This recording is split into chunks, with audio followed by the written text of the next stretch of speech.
एरसमा block अधीन सोमपुर पंचायत विशिष्ट स्वाधीनता संग्रामी पद्मचरण परिजा ओराली ग्राम अधिष्ठात्री देवी माँ बुढ़ी जागुली पीठरे प्रत्येक वर्ष भली चलित वर्ष मध्य वार्षिक उत्सव अनुष्ठित होई वार्षिक उत्सव काहू क्यों अनादि कालरू चली आसी माँ को अपार करुणारू एही उत्सव में कला संस्कृति को आधार कर प्रत्येक वर्ष भली ए वर्ष मध्य रामलीला सहित सांस्कृतिक कार्यक्रम अनुष्ठित होता है। ग्राम में 70% अनुसूचित जनजाति रही बेले जाति वर्णन निर्विशेष उत्सवटी बेस जाकजकम पालन करा जायଥାଏ।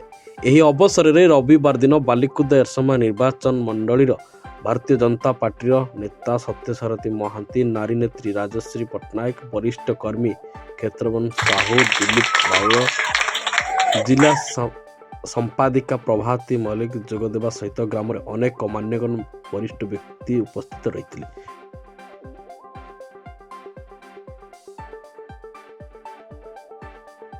ନୃସିଂହଚନ୍ଦ୍ର ପଣ୍ଡା ଓରାଳି ଆଉ ସୋମପୁର ଏରସମା ଜଗତସିଂହପୁର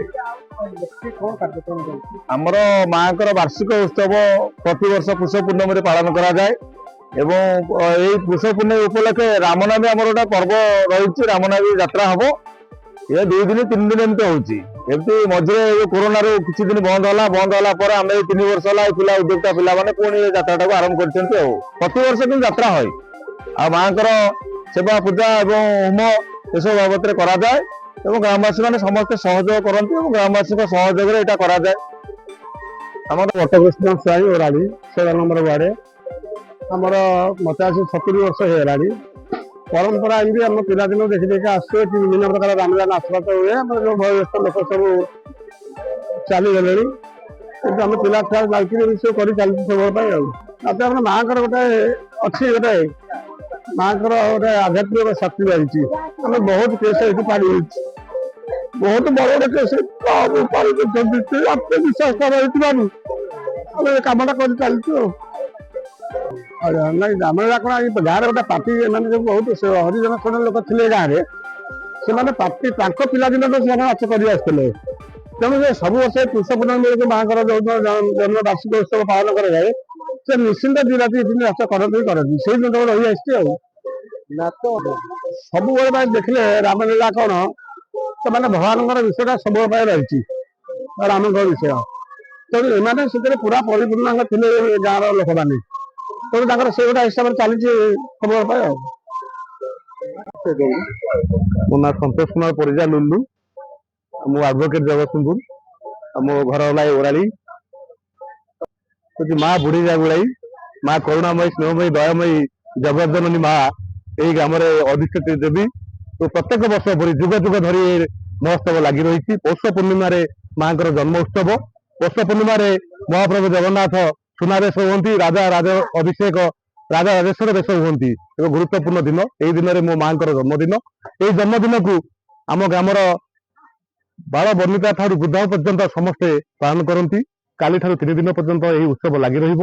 ସମସ୍ତେ ଯିଏ ଯାହା ଦୂର ଦୂରାନ୍ତରେ ଯିଏ ଯୋଉଠି ଅଛନ୍ତି ସମସ୍ତେ ଆସନ୍ତି। ଏମିତିକି ପ୍ରବୋଧ କୁମାର ଦାସ ଟୁଟୁ ବାବୁ, ଯିଏକି ତାଙ୍କର ଗୁରୁତ୍ୱପୂର୍ଣ୍ଣ କାମ ଛାଡ଼ି କାଲି ମଧ୍ୟ ଆସି ପହଞ୍ଚିଥିଲେ ଏବଂ ସେ ରହିପାରିଲେ ନାହିଁ। ସେ ଆମର ଏକ ମୁରବୀ ଓ ଏଠି ମଧ୍ୟ ମୁରବୀ ମାନେ ଅଛନ୍ତି, ପିଲାମାନେ ଅଛନ୍ତି, ଯୁବକ ମାନେ ତାଙ୍କ ଚେଷ୍ଟାରେ ଏ କାମକୁ ଆଗେଇ ଚାଲିଛନ୍ତି। ଆମ ଅଞ୍ଚଳକୁ ଭାରତୀୟ ଜନତା ପାର୍ଟିର ଯୁବ ପ୍ରତିଭା ଏବଂ ବାଲିକୁଦା ଏରସମା ନିର୍ବାଚନ ମଣ୍ଡଳୀର ବିଧାୟକ ପ୍ରାର୍ଥୀ ଥିଲେ ମାନ୍ୟବର ଶ୍ରୀଯୁକ୍ତ ସତ୍ୟସାରଥୀ ମହାନ୍ତି। ସେ ଆସିଥିଲେ ଏବଂ ଏଠି ବହୁତ ପ୍ରତିଶ୍ରୁତି ଦେଇ ଯାଇଛନ୍ତି ଏବଂ ଆମକୁ ଖୁସି ଲାଗିଲା। ଆମର ନିମନ୍ତ୍ରଣ ରକ୍ଷା କରି ସେ ଆସି ଆମ ଗ୍ରାମରେ ପହଞ୍ଚିଛନ୍ତି। ଏଇଟାର କାରଣ ହେଲା କଣ କି, ମାଙ୍କର ଏଇ ବାର୍ଷିକ ଉତ୍ସବ ଆମେ ଆମ ବାପା ଦାଦା ଆମର ଦେଖି ଆସିଛୁ।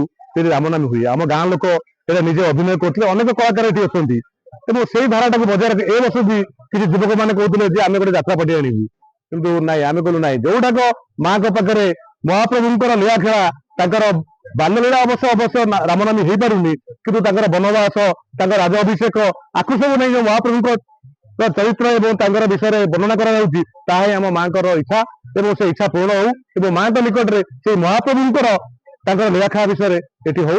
ଏଥିପାଇଁ ଆମେ ଏଠି ରାମନବମୀ ପ୍ରତିବର୍ଷ କରି ଆସୁଛୁ।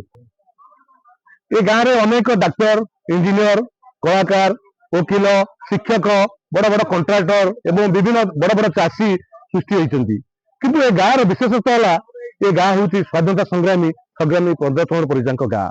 ଏବଂ ତାଙ୍କ ବିଷୟରେ ଯେତେବେଳେ ଡକ୍ଟର ଅରବିନ୍ଦ ପାଢୀ କଲେକ୍ଟର ଥିଲେ ସେତେବେଳେ ସେ କଲ୍ଲୋଳ ମାଗାଜିନରେ ତାଙ୍କର ବିଷୟବସ୍ତୁ ଜଣେ ଆସିଥିଲେ ତାଙ୍କର ପ୍ରତିନିଧି ତାଙ୍କର ବିଷୟବସ୍ତୁ ତାଙ୍କର ଜୀବନ ଇତିହାସ ସମ୍ପୂର୍ଣ୍ଣ ଭାବରେ ତେବେ ରଚନା କରାଯାଇଛି। ତାକୁ ପଢିଲେ ଆପଣଙ୍କର ଲୋମ ମୋର ଲୋମ ସମସ୍ତଙ୍କର ଲୋମ ତାଙ୍କର ଉଠିବ। ଜଣେ ସଂଗ୍ରାମୀର ପରିଚୟ କଣ ସେଠୁ ଆପଣ ଜାଣିପାରିବେ। ତେଣୁ ଆମେ ଗର୍ବ ଅନୁଭବ କରୁ ଯେ ଏଠି ଆମେ ଗୋଟେ ସ୍ୱାଧୀନତା ସଂଗ୍ରାମୀ ଗାଁରେ ଜନ୍ମଗ୍ରହଣ କରିଛୁ ଏବଂ ସେ ହେଉଛନ୍ତି ମୋର ବଡ ବାପା। ଜିଲ୍ଲା ସମ୍ପାଦିତ